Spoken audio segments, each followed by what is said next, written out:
Welcome to the Real News Network. I'm Paul Jay in Baltimore. On Wednesday at Fort McNair in Washington, President Obama at the National Defense University delivered a policy speech on his drone policy and Guantanamo. His speech was interrupted. Here's a little bit of what happened. He went on.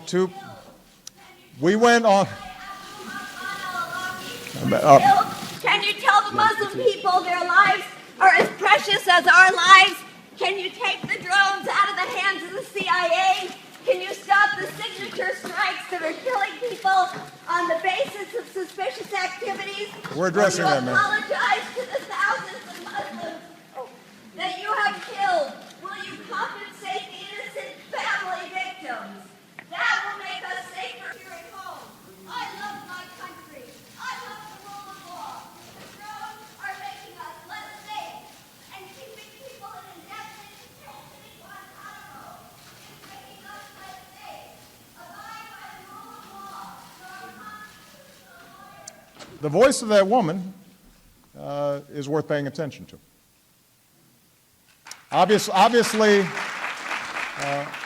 Obviously, I do not agree with much of what she said.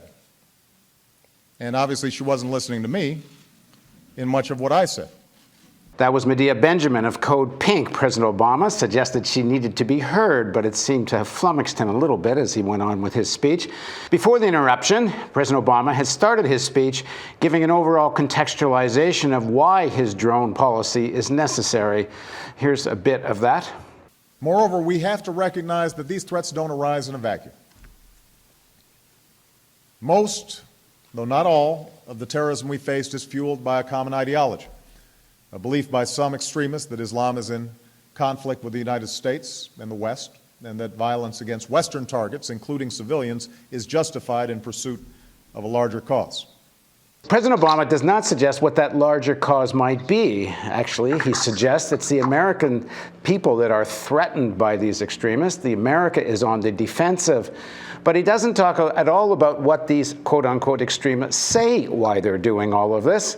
And you may go back to bin Laden's letter to the Americans before the 2004 elections, where he wrote fairly clearly what he thought. He said, and I'm quoting here, "If you think we're fighting the United States because we hate freedom, then why aren't we attacking Sweden?" And you have seen from bin Laden and other such people say it's because of U.S. policy in the Middle East. It's because the Americans seek hegemony in the Middle East. And it may be that these extremists represent a vision of the Middle East that most Middle Easterners, most people who believe in Islam, don't want. It's a radical medieval vision that was probably best suited for the 14th or 15th centuries. But at least it does have something to do with resisting what the Americans are doing in trying to control the Middle East, which includes, for example, supporting dictatorships in Saudi Arabia, Qatar, Bahrain. President Obama in his speech mentioned supporting democracy in Libya and Tunisia and Egypt, but he doesn't mention that the United States continues to pour billions of dollars into the Egyptian military, which is not very much in favor of promoting democracy. In other words, if you're going to contextualize all of this, you need to talk about the U.S. foreign policy and military policy throughout the region. You need to talk about oil, and you need to talk about all of the projection of U.S. power. Then you can talk about drones in Guantanamo and why the United States might consider itself under threat. Now, joining us to talk about President Obama's speech, and I'll specifically digging into his drone policy and Guantanamo, is Michael Ratner. Michael is the President Emeritus of the Center for Constitutional Rights in New York, Chair of the European Center for Constitutional and Human Rights in Berlin. He's also a board member of The Real News. Thanks for joining us, Michael. Good to be with you, Paul. So first of all, go ahead. I think what you said was really astute and important, because Obama's speech really is about trying to end what he calls perpetual war. And then he says, no nation can retain freedom in the midst of continuous warfare. It's a quote from one of the founding fathers of America. But then he doesn't really give any way in which you're going to be able to end continuous warfare, because he never addresses the very reasons you're articulating as to why the U.S. is in continuous warfare. He doesn't talk about the fact, as you said, that Osama bin Laden gave his reasons, and that apparently even the people involved in the Boston bombing were very, very angry about Iraq the Jordanian doctor who blew up a CIA base in Afghanistan, again about Iraq. A lot of these people are saying the reasons they're doing things, and it's about U.S. hegemony, domination, control, oil, Iraq, Palestine, Israel. I was about to say that. Let me add Israel and Palestine, because that should have probably been number one on my list, the one-sided support for apartheid and occupation policies of Israel. But go ahead, Michael. So I think that's really crucial. And if Obama really wants, or this country really wants to end perpetual war, it has to talk about what it's doing in the Middle East, what it's doing around the world. Why in his places that he wants to support democracy doesn't he mention our chief oil provider, Saudi Arabia, which resembles not a democracy even whatsoever, but we're not doing anything about Saudi Arabia, or Bahrain, where we have our fifth fleet. So all he's talking about is some countries where we could maybe add some schools and some other things, but that isn't going to stop the attacks on the United States or the anger at the United States and what it's doing. So I think that is a huge missing piece of this Obama speech, and I'm really glad, Paul, that you put it into that context. Well, further to that, President Obama did, at least you could say, step back an inch in the rhetoric from George Bush, who posited the war on terror as some struggle between good and evil, which would clearly be an endless struggle. But here's a little piece of what President Obama said. We must define our effort not as a boundless global war on terror, but rather as a series of persistent, targeted efforts to dismantle specific networks of violent extremists that threaten America. So you could say at least he's suggesting that if you get rid of these persistent networks, then you have an end to this war.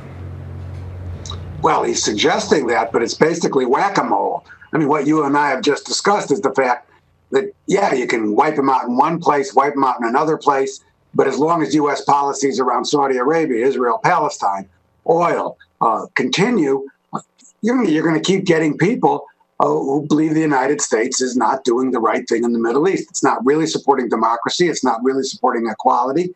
It's draining their resources for our own use in the United States. So I think it's self-defeating. What he says is the answer. It obviously doesn't address the issues you and I are. He says in the speech, force alone is not enough.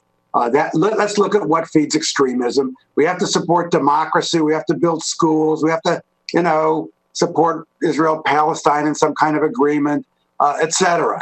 Well, that's basically in this context. It's not that it's meaningless, but it's really meaningless in terms of the kinds of big issues and trying to put a stop to people who hate the United States. It's meaningless in that context. So he goes on to say, and given his starting point is he's not going to change anything about U.S. policy in the Middle East, so he starts with that assumption. From there he goes to, well, drones are absolutely necessary, and here's why he says why they are. But despite our strong preference for the detention and prosecution of terrorists, sometimes this approach is foreclosed. And it's also not possible for America to simply deploy a team of special forces to capture every terrorist. So it is in this context that the United States has taken lethal, targeted action against al-Qaeda and its associated forces, including with remotely piloted aircraft commonly referred to as drones. When he says that perpetual war is self-defeating and he says he wants to find a way out of it, and then he goes and says two things. We're going to leave troops in Afghanistan even after 2014 because they don't want al-Qaeda coming back. And then he starts describing a drone program that doesn't have an end. He thinks he's going to have to do it forever. So we do have a perpetual war, and we have it for the reasons that you and I have been discussing, because as long as the U.S. controls and uses 25% of the resources for 5% of the people and controls a lot more, we're going to have a perpetual war with having to use drones. And, the drone policies, I think we want to say both on the drone policies he discusses in Guantanamo, we have to give ourselves a little bit of credit as activists or as protesters, and obviously the hunger strikers in particular at Guantanamo, because the reason he's giving this speech is because people are tired of the perpetual war. They're tired of drones. A lot of people are being killed by drones that shouldn't have been killed by drones. Guantanamo still is there. That forced him to really make this address. Now, with drones, you're right. he's going to have to continue that forever. Now, he didn't say it in his speech, but if you read the newspapers, there's some guidelines that he did admit he signed yesterday about drones, but they seem to be more restrictive than what we've had before.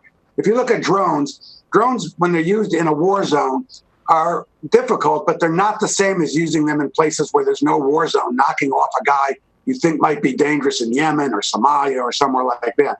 That, to me, you can't justify unless it's a very, very strict standard that the U.S. is not adhering to. So what he did was sign guidelines, apparently, that at least take away signature strikes, which are you don't know the name of the person. You just think this guy's a militant. He's sitting in a field with other militants, supposed militants, and he drones them. I think they'll still do that, but they may not do it as much. So he's trying to say... Michael, let me play a clip from Obama where he talks about the guidelines. Beyond the Afghan theater, we only target al-Qaeda and its associated forces. And even then, the use of drones is heavily constrained. America does not take strikes when we have the ability to capture individual terrorists. Our preference is always to detain, interrogate, and prosecute them. America cannot take strikes wherever we choose. Our actions are bound by consultations with partners and respect for state sovereignty.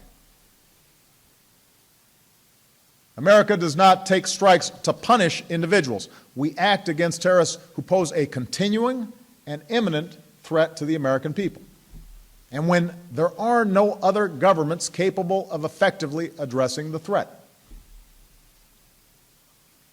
And before any strike is taken, there must be near certainty that no civilians will be killed or injured, the highest standard we can set. Michael, I mean, does this sound like any change or something that they're actually might execute on? There's very little change here. Very little. I mean, we've seen a lot of this in the white paper that was leaked a few weeks ago about what the standards were for killing people with drones. This is really a repeat of those standards. They're not the legal standards. When you're outside a war zone, it has to be imminent, concrete, and specific to threat. There has to be no other way to stop it. It's not a question of is it feasible to arrest them. The question is it possible to arrest them? The U.S. in that white paper said we're broadening the concept of imminence. Imminence usually meant, the person's about to push the button and the rocket's about to launch on our country. They've broadened that. It could be someone continually planning or something. So they've broadened it. We no longer have a concept of imminence. He didn't add anything good in that speech about that concept at all. In fact, he reaffirmed the concept of killing people outside a war zone that we're already familiar with. And it's very sad. One thing he said that was really, to me, the worst part of the drone thing almost. He said, people object to our killing people with drones, and because we kill civilians with drones sometimes. We try and avoid it, we try and make it almost no civilians. We check very carefully, et cetera, et cetera. And then he said something that was pretty shocking. He said, the terrorists kill more civilians than we kill with our drones. Essentially, therefore, us killing some civilians when we kill the terrorists is okay because they're killing more civilians. Well, the answer to that is very simple. It's basic laws of war. Just because your opponent is violating the laws of war doesn't mean you can violate the laws of war. And so I found that to be just a really outrageous statement about drones. It's not even clear it's even accurate. I mean, some of the investigative journalism into what's been happening with the drone strikes have the numbers at hundreds and hundreds of civilians, perhaps over 1,000, I believe, maybe more. We don't really know how many civilians have been killed in these drone strikes, so we don't even know if what he says is true. But as you say, even if it is, it doesn't change the issue. I agree with you. I think it's not true because I think we have numbers of up to 1,000 civilians killed by these drone strikes. The other thing he talked about was the Americans who were killed, but he didn't talk about most of the. There's 4 Americans that have now been admitted killed for the first time. Anwar al-Awlaki, and because that's, I guess, for the administration a quote easy case, even though he's in Yemen outside a war zone, they claim to have enough evidence against him that he was operational, as they say, and therefore they believe they had a right to kill him.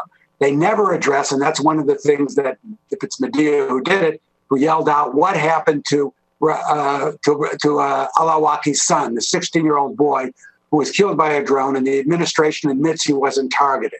So Medea yells at what happens to Rahman al-Awlaki, and no answer, of course, because there is no answer. He was killed by a drone when he's having lunch or dinner or breakfast in a restaurant in Yemen. So he doesn't answer really about the other Americans. Well, he kind of acknowledges that this stuff happens in war, and he acknowledges he wasn't targeted. He says, bad things happen in war. We're in a war, and we're trying to mitigate it. And he also goes on to say that this is legal. And I want your take on this. Here's where he says, tries to justify the legality of all of this. Moreover, America's actions are legal. We were attacked on 9/11. Within a week, Congress overwhelmingly authorized the use of force. Under domestic law and international law, the United States is at war with al-Qaeda, the Taliban, and their associated forces.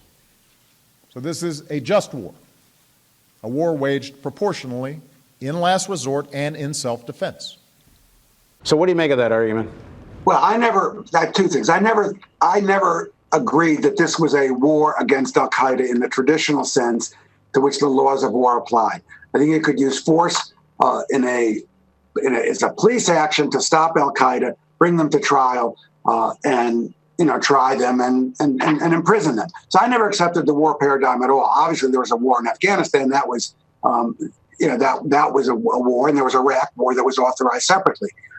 But as soon as you go outside of those zones, I never read the AUMF so broadly as to say you could attack anyone you wanted who they said was a threat to the United States. They then put in these terms, well, they're associated forces to al-Qaeda. Well, they make it up. What's an associated force to al-Qaeda? Anybody who stamps the label on their lapel, I'm an associated force of al-Qaeda, doesn't make any sense to me. Those people are alleged terrorists or probably criminals if they're convicted, but we're not in a war with those people in any kind of traditional sense. And therefore, the whole argument that somehow it's legal to drop drones on people all over the world, under our law, maybe it's legal. They can argue that if they want, because the way our courts interpret our law. But under international law, it's not legal at all. I mean, you can't do that. You can't just decide someone's, an associated force of somebody somewhere else and just drop. Yeah, you've got situations where there's groups that are associated, in theory, we're told, with al-Qaeda, but they're fighting against their own regimes, or they're not targeting the United States in any way. Oh, that's a huge issue. That's exactly right. And what the United States has been doing is going to support, the governments it likes against its own internal domestic problems, with what might be called in a different period or different part of the world, a civil war, whatever people call these kind of internal conflicts. President Obama stated his policy on the killing of U.S. citizens, both outside the United States and inside, who might be, according to the state, involved in warfare of some form against the U.S. Here's what he said. For the record, I do not believe it would be constitutional for the government to target and kill any U.S. citizen with a drone or with a shotgun without due process. Nor should any president deploy armed drones over U.S. soil. Well, first of all, what was the due process in Yemen? They did address that over the years, and in our cases they've addressed that. Holder gave a speech on it.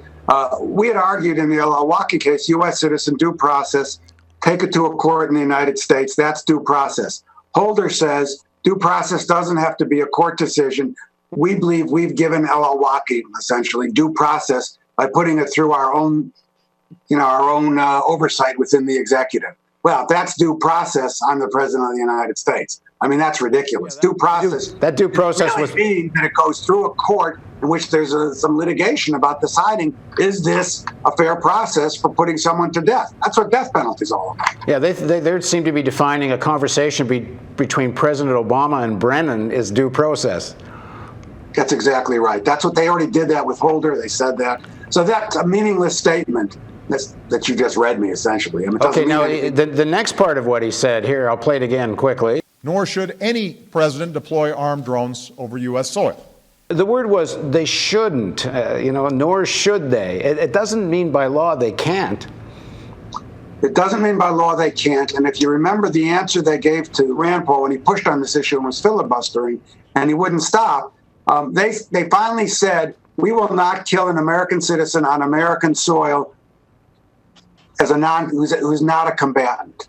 So they actually hedged their bet. If you were part of like an enemy force on American soil, they would drone you. So there is that exception. And so that's why I think he's fudging the word should, because it doesn't say he can't or that. Okay, so here's something that perhaps is positive. I guess we'll have to see it. Here, he says that he wants a media shield law. He seems to be inferring he doesn't like what happened to AP when the Justice Department seized their phone records. Here's a little clip of what he said. A free press is also essential for our democracy. That's who we are. And I'm troubled by the possibility that leak investigations may chill the investigative journalism that holds government accountable. Journalists should not be at legal risk for doing their jobs. Our focus must be on those who break the law. And that's why I've called on Congress to pass a media shield law to guard against government overreach. So what do you make of that? Well, you're a journalist, Paul. You can hang it over your bed and look at it for the next 30 years, those words. You're never going to see it. And if you see it, it's going to be the weakest thing you ever saw. This is just words. This speech was filled with all kinds of what you would call little Christmas ornaments that are never actually going to be attached to the tree. And that's one of them. Well, just look at what he's done on press freedoms. Apart from having James Risen now in the Court of Appeals in the Fourth Circuit in the Sterling case about whether he has to testify, you then have, of course, my client, Julian Assange and WikiLeaks on press freedom. And then, of course, you have the latest case, the Fox News reporter, Rosen, who they actually got his records by claiming that a news reporter was a co-conspirator with his source. So he may be saying nice words that are going to sound, oh, yeah, no, we can hang them over our bed, but completely, utterly meaningless. There's an attack on free press in this country that is unprecedented. Well, I'll give you the most generous, I think, explanation or definition of what he's saying you could have is that they will continue, for example, to seize records of journalists, but they won't charge the journalist. They'll charge the whistleblower. So the effect is maybe not to have such a massive chill against journalists, but they certainly want a massive chill against whistleblowers. Well, against whistleblowing, it's crazy how massive it is. As I know you and I have repeated and others have as well. It's double the number of prosecutions of whistleblowers than all other administrations put together. There's stuff with WikiLeaks, the stuff with Rosen, as I said. There's a massive assault on whistleblowers. And Bradley Manning's case is specifically terrible because he's being charged with aiding the enemy, which is a death penalty charge that only soldiers can be charged with. And it's as if he intentionally was trying to aid al-Qaeda, who read some WikiLeaks documents, which is completely absurd. But if you're a soldier, you think you're ever going to take a chance of giving anything to the WikiLeaks or the New York Times or the real news if you think you can get the death penalty when some guy who's an enemy of the United States reads it? Forget it. So that what they're doing with Manning is really what should terrify journalists, because it should terrify them that any source they might have, particularly in the military, is just going to be dried up. Okay, let's just quickly jump to Guantanamo. Here's what President Obama said about Guantanamo. Here's a few clips. As president, I have tried to close Gitmo. And given my administration's relentless pursuit of al-Qaeda's leadership, there is no justification beyond politics for Congress to prevent us from closing a facility that should have never been opened. Today, I once again call on Congress to lift the restrictions on detainee transfers from Gitmo. I am lifting the moratorium on detainee transfers to Yemen so we can review them on a case-by-case basis. To the greatest extent possible, we will transfer detainees who have been cleared to go to other countries. Where appropriate, we will bring terrorists to justice in our courts and our military justice system. And we will insist that judicial review be available for every detainee. Look at the current situation, where we are force-feeding detainees who are being held on a hunger strike. I'm willing to cut the young lady who interrupted me some slack, because it's worth being passionate about. Is this who we are? So, Michael, it seems some concession on the issue of Yemen, but what do you make of the rest of it? Let's start with the end. I don't know if it's going to be the end of what you say, Paul, but is that who we are? Well, we're force-feeding people. So who else are we except people who are force-feeding people who've been cleared for release at Guantanamo. So the answer to Obama is yes, that's who we are. We keep innocent people at Guantanamo. 86 have been cleared for release, and we keep them there, and we're force feeding them. So the answer is yes, that's who we are. The other thing that came out in Guantanamo, and I'll go through a couple specifics though, is here's what Obama said, quote, "I have tried to close Guantanamo." That's probably the biggest lie of the entire speech. I have tried to close Guantanamo. Came into office over 5 years ago, or 5 years ago, about 4.5 years ago, and he promised to close Guantanamo. He then did everything to not close Guantanamo. The reason we're talking about this at all, as I said in the beginning, is because we have a hunger strike there, and when there was nothing left to be done, the people at Guantanamo took their lives in their own hands. It is true that he did say, I'm going to lift the restrictions on sending people to Yemen. That's a big deal because 80-some people are from Yemen. 55 of those have been cleared for release to Yemen. So all that has to happen is he has to certify, as he's required to do under this new law by Congress, and send them to Yemen. But then he says, I'm going to do this on a case-by-case basis.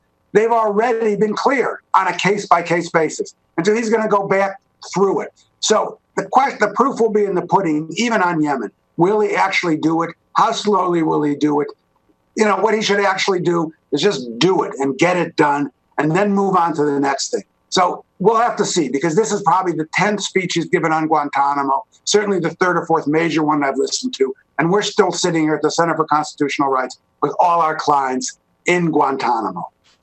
Thanks for joining us, Michael. Thanks for having me, Paul. And thank you for joining us on the Real News Network.